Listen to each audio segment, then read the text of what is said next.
저도 한때 지금 내가 가는 이 길이 맞을까? 매일 고민하던 사람이었어요. 취업 준비는 해야 되는데 시간은 부족하고 돈은 없고 돈을 벌자니 또 공부할 시간이 줄어들고 그럼 또 취직이 늦어지고 이런 악순환 속에서 이 길이 정말 내가 갈 수 있는 길이 맞나? 그 생각을 수도 없이 했어요. 그래서 정말 많은 자료도 찾아보고 조언도 구해봤어요. 어떻게 하면 좋은 개발자가 될 수 있을까? 어떻게 하면 남들보다 빨리 취업할 수 있을까? 그리고 그렇게 1,000만 원 넘게 투자를 하고 수많은 시행착오를 겪으면서 저는 드디어 그 답을 찾았습니다. 하지만 제가 대학 시절로 돌아간다면 무조건 이렇게 할 겁니다. 오늘은 그 이야기를 드리려고 해요. 이건 단지 전공자만을 위한 이야기가 아닙니다. 개발 공부의 방향을 잃고 막막한 모든 분들에게 도움이 될 수 있을 만한 이야기예요. 지금부터 제 경험을 말씀드리겠습니다. 제가 처음 개발을 시작할 때는 정말 매일같이 개발 생각뿐이었어요. 자는 시간에도, 걸어가는 시간에도, 친구를 만나서도, 심지어 등산을 하면서도 그랬어요. 머릿속엔 늘 어떻게 구현하지? 하는 생각뿐이었거든요. 그런데 그 열정이 결국 저의 길을 잃게 만드는 주 원인이 되었습니다. 어떤 개발이든 할 수 있으면 된다. 그 마음이 아무 직무나 아무 기술이든 닥치는 대로 공부하게 했었거든요. 결국 남들보다 코딩은 더 했는데 취업은 아무데도 못하는 사람이 되어버렸어요. 이때 저는 깨달았어요.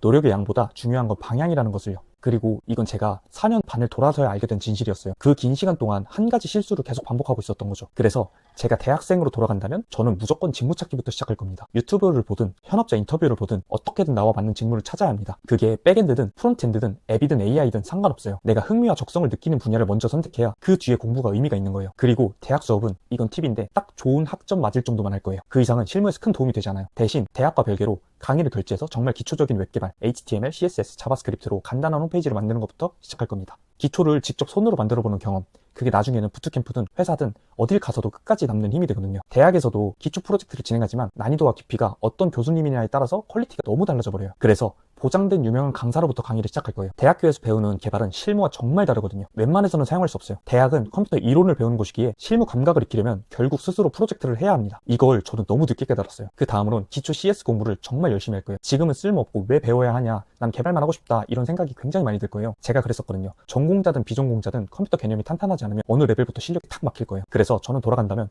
정보처리 기사 교재 혹은 새로운 컴퓨터 이론 교재를 사서 공부할 겁니다. 자격증을 따는 게 목적이 아니라 정말 기본기를 몸에 새기기 위해서요. 이 부분이 나중에 면접 합격률을 결정짓는 포인트가 되기도 했어요. 신입 면접은 CS 지식에 대한 내용이 100% 나와요. 결국 대학 시절은 역할이 명확합니다. 직무를 찾고 실무 기초를 쌓고 자신의 직무 프레임워크의 기초를 쌓고 CS 지식을 차근차근 익히는 거예요. 이 네 가지만 제대로 해도 졸업할 때쯤 방향을 잃지 않고 취업 가능한 실력을 향해 나아가는 속도가 완전히 달라질 겁니다. 이게 바로 제가 대학생으로 돌아간다면 가장 먼저 할 일들입니다. 그리고 졸업을 몇 달 앞둔 시점으로부터 저는 2단계를 밟을 거예요. 이 시기가 정말 중요해요. 대부분의 학생들은 이때까지도 무엇을 준비해야 할지 몰라서 시간을 흘려보내거든요. 하지만 이 시점에서 어떤 선택을 하느냐가 이후 1년 속도를 완전히 바꿉니다. 졸업 앞둔 시점에서 내 직무 프레임워크를 자유자재로 사용할 수 있다면 상관이 없지만 대부분 졸업 예정자들은 그러지 않을 거예요. 그래서 저는 그 다음으로 부트캠프를 들어갈 거예요. 먼저 부트캠프를 선택하기 전에 선행적으로 해야 될 게 있어요. 그건 바로 내 직무와 맞는 회사들이 어떤 기술 스택을 요구하는지 확인하는 거예요. 채용 공고를 하나하나 살펴보면 기술 키워드를 정리해보세요. 그게 곧 당신의 공부 로드맵이 될 겁니다. 그 다음 그 기술에 맞는 부트캠프를 고르는 거예요. 혼자 독학하면 시간도 너무 오래 걸리고 방향 잡는 데만 몇 달이 사라지기 때문이에요. 저도 그 길을 돌아봤어요. 정말 길고 지칩니다.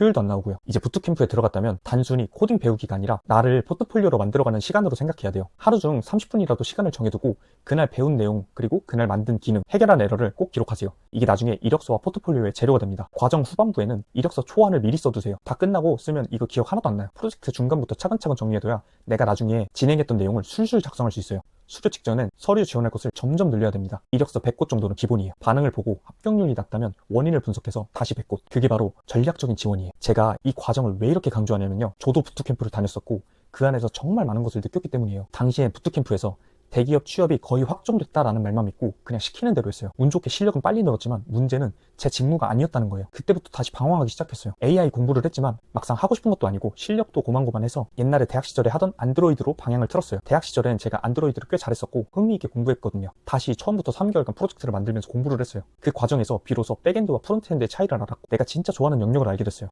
이걸 조금만 더 빨리 알았더라면 시간을 반 이상 줄였을 거예요. 그 뒤로는 진짜 현실이 기다리고 있었어요. 파이썬으로 아르바이트를 하면서 MVP 모델을 직접 만들고 대표님 옆에서 시급 10,000원 받고 일했습니다. 혼자 풀스택 개발을 하면서요. 진짜 실력은 프로젝트 안에서 잘한다는 거를 그때 처음 체감했습니다. 하지만 그때 썼던 플라스크라는 프레임워크는 시장에서 흔하지 않았어요. 그래서 또 다른 길을 찾아야 했어요. 돈을 벌면서 사이드 프로젝트를 만들기 시작했습니다. 그때부터가 진짜 성장의 시기였는데요. 기획자랑 디자이너 이렇게 사람들이랑 부딪히면서 팀 프로젝트라는 게 얼마나 다른지, 협업이 왜 중요한지 몸으로 배웠습니다. 그 후엔 비사이드 프로그램에 참여했었고 기획부터 디자인, 개발부터 일주일 안에 끝내야 하는 미션형 프로젝트를 진행했었습니다. 압박감은 컸지만 덕분에 실무 속도와 사고방식의 기초를 익혔습니다. 이후 제가 운영 중인 사이드 프로젝트의 개발 팀원으로도 같이 일하면서 현업 개발자들에게 코드 리뷰를 받으며 나쁜 습관을 고치고 진짜 성장할 수 있었어요. 그제서야 비로소 취업 가능한 실력이 되었고, 하지만 실력이 있다고 다 되는 게 아니더라고요. 이제는 나를 표현하는 힘이 필요했어요. 이력서를 쓰는데 무엇을 강조해야 할지 몰랐고, 그래서 이력서 코칭 프로그램에 참여했어요. 그리고 그곳에서 한 문장을 배웠습니다. 이력서는 스펙이 아니라 문제를 해결하는 기록이다. 그 말을 듣고 저는 처음부터 다시 썼습니다. 성과, 문제, 해결 과정, 이렇게 두 가지식으로 정리를 했어요. 그렇게 이력서와 포트폴리오를 완성했고 300곳을 넘게 지원을 했습니다. 그리고 그렇게 들어가는 회사가